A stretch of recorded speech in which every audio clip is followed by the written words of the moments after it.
क्योंकि इसमें कई ऐसे तथ्य आए हैं कि जेल के द्वारा भी संपर्क किया गया है, कुछ और कारोबारी भी हैं जो जिनका इंटरेस्ट था इस ज़मीनों में और उनके द्वारा भी इस घटना में शामिल होने की बात आई है। पास थाने में उनकी हत्या हो गई, 2 लोगों की हत्या हुई थी, सुनील और इनकी, उस कांड में भी चार्जशीट हुआ है। तो जो शूटर थे गुंजन हत्याकांड की, और वो भी जमीन विवाद में ही गुंजन की हत्या हुई। शुरू किया इसमें तो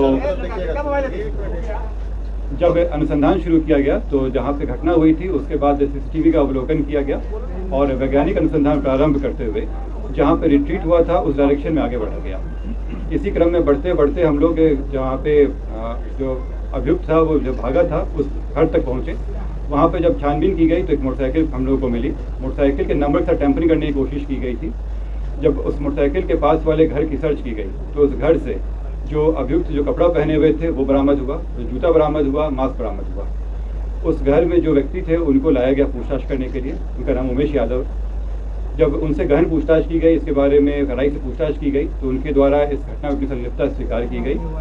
साथ ही में उनके द्वारा बताया गया कि इस घटना में जो उनके द्वारा इस्तेमाल किया गया हथियार था वो घर में छिपा के रखे हैं। ये जब उनको बताया गया उसमें उनके घर के ऊपर वाले फ्लोर पे जो उनके भाई का फ्लोर है, घर है, उसमें ये बंद कमरे में रखे हुए थे। उस जगह की जब छानबीन की गई तो इनके घर से 59 राउंड गोलियां बरामद हुई। 56 राउंड 7.6 का था और 3 गोली 9mm का था। उसके अलावा जब घटना में जो इस्तेमाल हथियार था उसके साथ 2 मैगजीन मिला जिसमें 14 राउंड गोलियाँ थी। इसके बाद जब इनसे और पूछताछ की गई तो बताया ये कि अशोक साव का नाम लिए, ये इनको करीब 1.5 साल से जानते थे। दोनों ही बिहार शरीफ के थे और एक शादी के फंक्शन में मिले थे। तब से ये उनके लिए छोटा मोटा काम करते थे। करीब 1.5 महीना पहले इस षड्यंत्र को रचा गया था और इसमें इनको पहले लाया गया था कि ये शूटर और हथियार को इंतजाम करे। इस क्रम में पैसे भी दिए गए थे और इसमें बताया गया था कि अग्रिम में 50,000 रुपये दिए गए थे और बाकी काम होने के बाद 4 लाख की बात हुई थी उसमें। ये पहले अपने आसपास के जो शूटर रहे हैं उनसे कांटेक्ट किए ये। उसी क्रम में इनके इलाके में रहने वाले विकास उस राजा से मुलाकात हुई। इसमें उनसे सेटिंग करने की कोशिश की गई। राजा के द्वारा जो डिमांड किया गया था तो इनको लगा कि इससे अच्छा ये स्वयं ही ये घटना कर ले और इसलिए ये हथियार जो इनको अशोक साव जी के द्वारा ही दिया गया था वो हथियार लिए और अशोक साव के द्वारा इनको उनके दिनचर्या के बारे में बताया गया। ये एक रेगुलर था कि वो 8 बजे के आसपास बांकीपुर क्लब जाते थे और वहाँ से करीब 11:30 बजे के आसपास वो स्वयं अपनी गाड़ी को ड्राइव करते हुए आते थे। क्लब से नॉर्मली उनके एक दोस्त भी आते थे जिनको एक बाकरगंज मोड़ पे ये उतार देते थे। इसी की रेकी करते हुए वो उस दिन घटना के दिन भी वो बाकरगंज मोड़ पे पहुंचा। वहाँ जब इनकी गाड़ी आई तो ये वहाँ से चल के ये अपार्टमेंट के पास आ गया और इनका इंतजार करने लगा। उसके 10 मिनट के बाद इनकी गाड़ी आई। गाड़ी पहले से ये देखा हुआ था, नंबर भी से पता था। जैसे ही गाड़ी आई ये उसमें फायर किया और चला गया। अगले दिन जिससे पहले से तय था इन लोगों के द्वारा, ये लोग जेपी गंगा पथ पर मिले, ये और अशोक साहब मालसामी थाना क्षेत्र में। वहाँ पे बची हुई 3.5 लाख रुपये इनके द्वारा दी गई। इसमें खास बात यह है कि इसमें आपस में बातचीत करने के लिए मोबाइल खरीदा गया था और सिम भी उमेश यादव के नाम से ही खरीदी गई थी ताकि अशोक साहब का नाम नहीं आ सके। और जब ये पैसे दिए गए तो मोबाइल उन्होंने वापस कर दिया लेकिन सिम वापस नहीं किया था इसमें। जब इसमें अशोक साहब के घर पे छापेमारी की गई तो उनके यहाँ भारी मात्रा में ज़मीन के कागजात मिले। साथ में एक 9mm का बरेटा उनके यहाँ पिस्टल मिला, उसमें 17 राउंड गोलियाँ मिली हैं उसमें। और इसमें कई जो कागजात मिले हैं उनका अनुच्छेदन किया जा रहा है। जो अभी शुरुआती पूछताछ में जो बताया गया कि इन लोगों के बीच में व्यापारिक संबंधों में खटास आ गई थी। ज़मीन के कारोबार में भी बताया जा रहा है लेकिन अभी अंडर इन्वेस्टिगेशन है। जो रैंसम का जो अमाउंट मिला रिकवर हुआ, इसमें जो उमेश यादव हैं उनके पास से करीब 3,65,000 और जो अशोक साव हैं इनके घर से 6.5 लाख रुपए कैश बरामद की गई है। जेल से क्या कनेक्शन मिला? ये अंडर इन्वेस्टिगेशन है अभी, क्योंकि इसमें कई ऐसे तथ्य आए हैं कि जेल के द्वारा भी संपर्क किया गया है। कुछ और कारोबारी भी हैं जो जिनका इंटरेस्ट था इस ज़मीनों में और उनके द्वारा भी इस घटना में शामिल होने की बात आई है।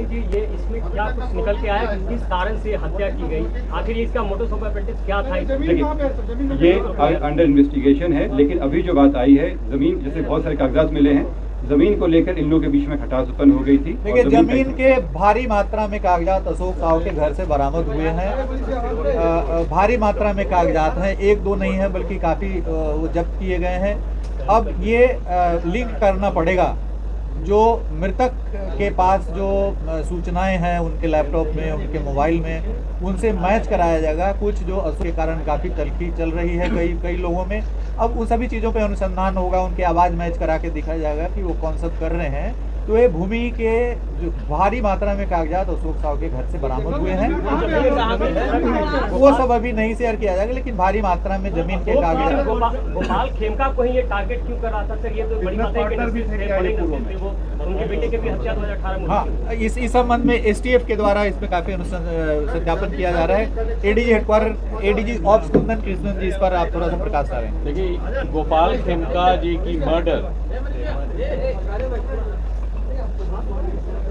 में जो तथ्य आए हैं वो इन्वेस्टिगेशन में शूटर पकड़ा गया है। भी हम लोग के पास पुख्ता सबूत है कि यही शूटर है। कौन उसको पैसा दिया, अशोक साहू पैसा दिए, इसका भी पुख्ता सबूत है। बरामदगी भी है, बैलिस्टिक मैच भी हो जाएगी प्रॉपरली। अब जो आप कारण कई हो सकते हैं, इसमें समय लगेगा, काफ़ी रिकॉर्ड्स जांच करनी पड़ेगी, काफ़ी कॉल रिकॉर्ड्स भी देखना पड़ेगा। जैसे उदाहरण स्वरूप अशोक साहू के मोबाइल से इस तरफ की वाकया आती है।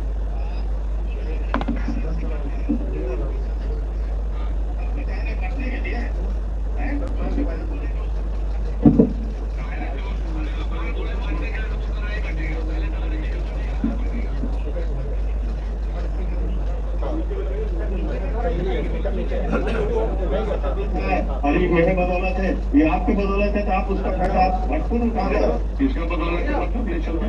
आखिर बोले कि मेरे बदौलत है, ये हम उठा रहे हैं, मेरे पे हम उठा रहे हैं, हम उठा रहे हैं। आप भी बोलते हैं उन्होंने हमसे सुनो बता देते हैं, उन्होंने हम बता रहे हैं आपको बात हमसे नहीं, हम कोई चीज क्या फालतू कर रहे हैं, पहले ये बताओ ना हमको, तुम क्या फालतू कर रहे हैं, तुमसे बात बताओ तो। अरे चीज यही ना बोले, तुम कागज हमको दे दीजिए, दे दीजिए, आगे तो देगा तो ना हम देंगे, अगर नहीं देगा तो हम रहेंगे। अरे भैया नहीं देगा तो ये तो है बोलना है, वो जवाब देगा। जैसे मीटू नहीं दे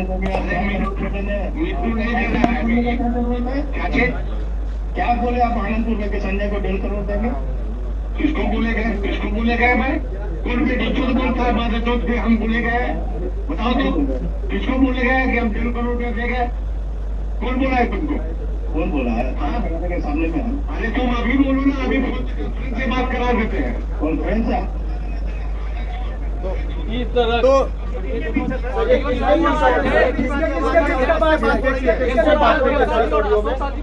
ये अशोक साहू का वार्ता चल रहा है, इसमें उनका भी संदर्भ आया है, उनका भी नाम संदर्भ, ऐसे कितने फाइल्स हैं, बहुत सारे फाइल्स। परंतु अभी हम लोग तो बरामद किए हैं अशोक साहू के घर से जो मोबाइल, वो उसकी जांच। हमको खेमका साहब की भी मोबाइल, कई फोन थी, लैपटॉप, क्या डीलिंग्स थी, कि किस पर्टिकुलर प्लॉट या फाइनेंशियल ट्रांजैक्शन को लेके विवाद है। दोनों बड़े व्यवसायी हैं। अशोक साहू जी को पहले भी क्वेश्चनिंग हुई है, कमालिया हत्याकांड में भी पुलिस इनको पूछताछ किया, संतोष टेबरीवाल वाले में भी इनसे संतोष टेबरीवाल वाला भी मर्डर केस में इनकी नाम उछली थी। बिहार शरीफ में भी केस में ये जेल गए थे अशोक साहू। बिहार शरीफ के केस में इनके भाई का 2 हथियार अभी जब्त है वहाँ पे, और ये जेल भी गए थे बिहार शरीफ में कोल्ड स्टोरेज के विवाद को लेकर के 2006 में। तो इनकी ऐसा माने इनका भी आपराधिक इतिहास है अशोक साहू जी। डीजीपी साहब, एक सवाल ये है कि नहीं, ये जो आप देख रहे हैं कि जो बातचीत चल रही है तलखी से, जो इनके अशोक साहू के मोबाइल से निकला है, तो ये स्पष्ट रूप से लग रहा है कि जमीन वगैरह को लेकर के फाइनेंशियल गंभीर विवाद है। इस पर भी अनुसंधान हो रहा है, लेकिन इसी परिप्रेक्ष्य में ये हत्याएं हुई हैं और सुपारी दी गई है। सवाल ये है, आपने जो सवाल पूछा है में सर एक पैटर्न दिख रहा है, विकास उर्फ राजा का। गुंजन खेमका की हत्या हुई 2018 में, गोपाल खेमका की हत्या हुई 2-4 दिन पहले। उसके बाद उनके छोटे बेटे पर भी अटैक हुआ था, जो रिपोर्ट नहीं की गई। बड़े भाई पर भी अटैक हुआ, जिनको चोटें आई।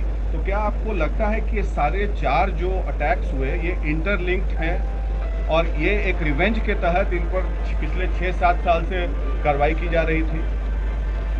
नहीं, जो गुंजन खेमका हत्याकांड की बात आप कर रहे हैं उसमें मैं सीआईडी से काफ़ी बल्कि उद्भेदन सीआईडी नहीं किया था 2018 में। वैशाली जिला से समय करीब 20 दिन हो गया था, केस नहीं खुल रहा था, तो तत्कालीन डीजीपी के एस द्विवेदी और मैं एडीजी सीआईडी स्वयं गया था वहाँ पे घटनास्थल पे और काफ़ी समय देकर के उसमें अनुसंधान हुआ था और चंद 1 महीने के अंदर में उसमें चार्जशीट समर्पित किया गया था 4 लोगों पे। और उसके जो शूटर थे, जो अभिषेक वर्मा उर्फ मस्तू, 2021 में बाईपास थाने में उनकी हत्या हो गई, 2 लोगों की हत्या हुई थी, सुनील और इनकी, उस कांड में भी चार्जशीट हुआ है। तो जो शूटर थे गुंजन हत्याकांड की, और वो भी जमीन विवाद में ही गुंजन की हत्या हुई थी। एक बिस्कुट फैक्ट्री की जमीन थी हाजीपुर महुआ रोड पे, तो बिस्कुट फैक्ट्री वहाँ पे नहीं लग पाया था, तो उस जमीन को कई सारे